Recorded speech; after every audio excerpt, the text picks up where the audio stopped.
What is up guys, Greedy Knight here discussing the two main playstyles of Charge Blade and Monster Hunter Rise Sunbreak. I'll be going over Super Spam and Spinning Axe to determine which one is better for a playthrough of the game and which one is stronger in endgame. Let's get into it. Super Spam is the default playstyle. It focuses on spamming the move Super Element Discharge as much as possible. You stay in Sword and Shield mode, only dipping into Axe mode for the super's duration. This allows you to focus on guard points, mobility, and file maintenance while keeping your Sword and Shield charged. Condensed Element Slash gives Mind's Eye to eliminate the need for sharpness maintenance. Counter Peak Performance lets you top up on files on a counter. Counter Morph Slash buffs your file damage, while Morphing Advance lets you pick your hit zones to optimize your shotgun spread. Your damage output is the file. Every skill and Silkbind attack maximizes the generation and unleashing of the file to elevate this playstyle beyond the level of previous iterations of Super Spam. Super Spam is a simple playstyle to build for. You run load shells, guard up, rapid morph, and then raw/element damage boost, pending file type. You ignore crits because files are your main source of damage and files cannot crit, so you gut the dead weight of crit boost, Wex, and any 20 plus affinity boost skill. Sharpness can be ignored with proper element/maintenance. Lastly, the file type determines which damage boost skills you invest into. Impact chases attack skills and artillery boost, while element cuts attack from the build and focuses on 5 points of the element skills, the Kushala Anti-Astra Blessings, and element exploit. The builds share burst. Between element and impact, element will outperform impact at every rank of the game, assuming you farm for the appropriate sets. As for progression, you are running full power files once you get 5 element decos for each element, unlocking the extra element skills as you climb the hunter rank and master rank ladder. With load shells, guard up, and rapid morph rounding out the rest of the set, you will make it rain files. For the first half of the game, the main boost to your damage is your collection of weapons as they receive upgrades. Once you hit Sunbreak endgame, augments and armor locked element skills will carry you the rest of the way for quote-unquote optimal set building. Augmenting for Strife enables interchangeable parts between Red Scroll, Dereliction Dragon Conversion builds and Blue Scroll Mail of Hellfire Berserk builds. For matchups, since element files only consist of element damage, the only hit zones you look at are elemental hit zones. If a monster has a terrible element hit zone spread or has a hit zone changing mechanic, then you cannot effectively run Super Spam with element file. The rule of cool is multiple 20 hit zones or higher. 30 plus hit zones are your best Super Spam matchups. Second, if a monster is quote-unquote too fast, preventing you from pumping out supers in a safe and timely manner, then it requires peak gameplay to pilot Super Spam, barring the average Joe from doing well with these unfavorable matchups. Lastly, the monster's body type will determine the effectiveness of your super. Noodle-like monsters force you to aim your supers on a knife's edge or spam AEDs for a consistent but lower damage output hit.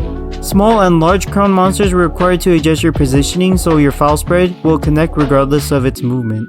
All of this requires knowledge of the monster, your weapon, and actual practice against these matchups. Super Spam's floor and ceiling are relatively high. You have to learn shield charge and file maintenance before you can even use Charge Blade properly. Tacking on guard point timings and positioning around elemental hit zones complete the floor of Super Spam. Finding openings for a super against every matchup, taking advantage of flinch/part break thresholds because you are running element file, and countering every monster mechanic will be the ceiling of Super Spam, turning this playstyle into a time sink just to master. Super Spam is the reason why Charge Blade gets the reputation of being a complicated weapon. Spinning Axe unlocks with Condensed Spinning Slash after clearing HR1 or Village 2. It focuses on spamming the element Discharge 2 while Condensed Spinning Slash is active, aka the double chop. You focus on positioning and hitting good cutting hit zones while avoiding attacks with defensive options and maintaining your files/red shield charge. Counter Peak lets you top up on shield charge and files or restart your chainsaw as necessary. Condensed Spinning Slash provides Mind's Eye on axe attacks so you will never bounce off of hard parts and you can multi-hit. Counter Morph Slash gives the Sword and Shield guard point to axe mode, improving your safety. Ready Stance provides a double chop shortcut, letting you loop your element Discharge 2 as many times as you have wire bugs. The double chop duplicates your files on both chops, so you spend 1 file for the value of 2. Lastly, Morphing Advance lets you move to favorable body parts, so you can stick to 45 and higher cutting hit zones. This playstyle is simpler than Super Spam, but you still have to learn the basics of Charge Blade to pilot Spinning Axe.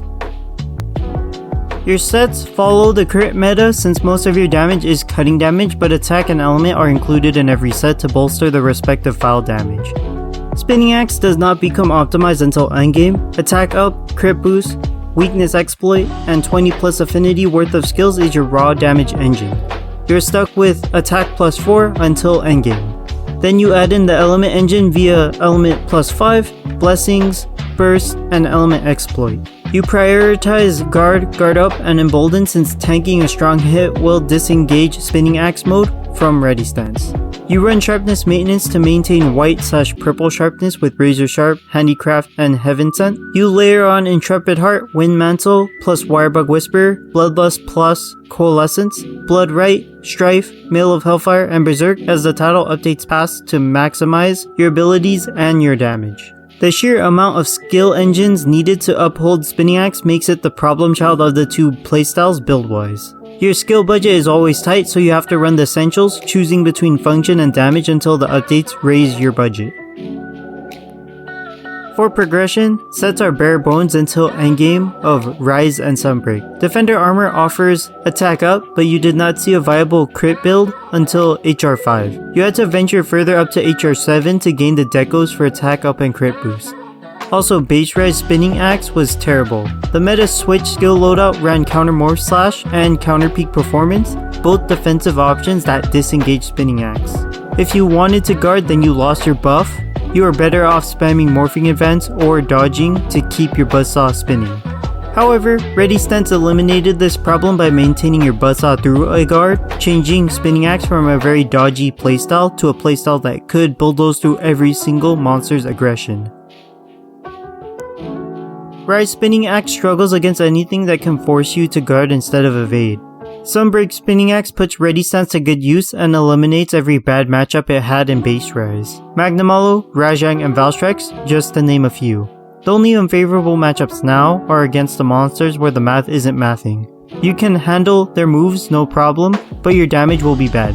Monsters with bad hit zones, or monsters that move good hit zones out of range, limit your cutting damage output and extend the hunt. When the entire focus of Spinning Axe is consistent targeted gameplay, against a monster that has no good hit zones to target, Spinning Axe is not optimal for that hunt. However, the mix of both cutting and element damage allows it to tackle monsters that are otherwise immune to elements, a weakness provided by Super Spam. Spinning Axe has a medium skill floor with a high skill ceiling. This is a reaction-based playstyle due to the low commitment on your double chops. You still need to manage files, shield charge, and positioning for optimal damage, however there's less emphasis on doing so since you stay in axe mode for the duration of red shield charge and burn one file at a time, regenerating a file every third axe hit. The double chop is a low commitment move attached to a spammable guard with a fast recharge rate, so you just have to time your ready stances with a monster's attacks to bulldoze through its onslaught. In terms of skill ceiling, you need to know how much guard to invest so the monster doesn't slap you out of Spinning Axe. You need to consistently hit optimal hit zones at least 80% of the time, and you need to abuse the part break system to keep the monster toppled in the absence of impact file based stun. Most of these skills translate to other weapons, making Spinning Axe fall in line with the quote-unquote meta playstyles of other weapons. Super Spam is better for set building and progression since you optimize sets by HR 4, only farming for weapon upgrades and additional element boosts. Even in endgame, it's far easier to optimize Super Spam builds compared to Spinning Axe builds. The primordial sets require a Strife or Furious plus 3/3 one-slot charm for full power supers, while Spinning Axe needs at least a Strife 1, Berserk 1, 3/3 one-slot charm for full power double chops. The Dragon Conversion Super Spam build only requires you to keep track of your positioning, Dereliction health drain, shield charge, sword charge, and files. The Berserk Mail of Hellfire Spinning Axe set has to keep track of Berserk health, Bloodlust, Intrepid Heart, Heaven Sent, Powder and Wind Mantle, broken parts for Blood Right, Blood Blight, Bloodlust, guard levels, wire bugs, positioning, shield charge, and foul count. Both are hard to master, but for very different reasons. It is fundamentally hard to run a spinning axe set compared to a super spam set. In terms of matchups, super spam beats Rise spinning axe because the latter lacks the tools to be effective against a fair number of mid to late game Rise matchups. However, Sunbreak spinning axe is the better playstyle due to its versatility and overall good matchup spread. Damage wise, the ratio is 2 spinning axe chops to 1 super for favorable matchups. Spinning axe has the higher damage uptime since it can consistently stay connected to the monster and match super spam damage in unfavorable matchups. Once a super hits a 25 plus hit zone monster, those matchups are dominated by super spam. As a result, super spam only takes over a spinning axe matchup when the damage output and the monster are favorable. You will always default to Sunbreak spinning axe due to its ability to box with every monster in the game. Even the bad element matchups in Gyarados and Valstrax are handled by spinning axe. The combination of element and cutting still provide cutting damage in these matchups compared to the element file's pure element damage. In terms of skill, floor, and ceiling, spinning axe is easier to use compared to super spam. It is similar to weapons with infinite combo loops like lance and sword and shield, following the crit meta and head slashing strategies of every blade master weapon.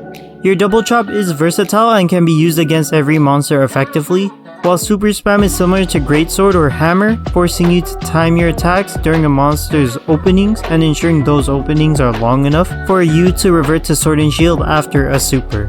Your high commitment super will be the difference between landing your absurd damage or getting decked in the face, punishing players who lack monster knowledge and timing.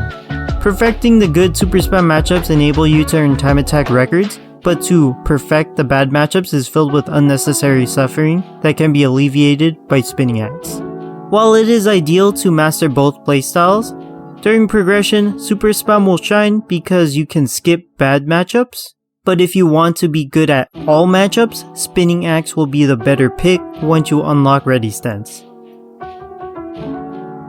Like if this video was useful to you, consider subscribing if you want to see more analysis videos like these. Comment your thoughts on the video. That's all I got for this one. Greedy Knight, signing out.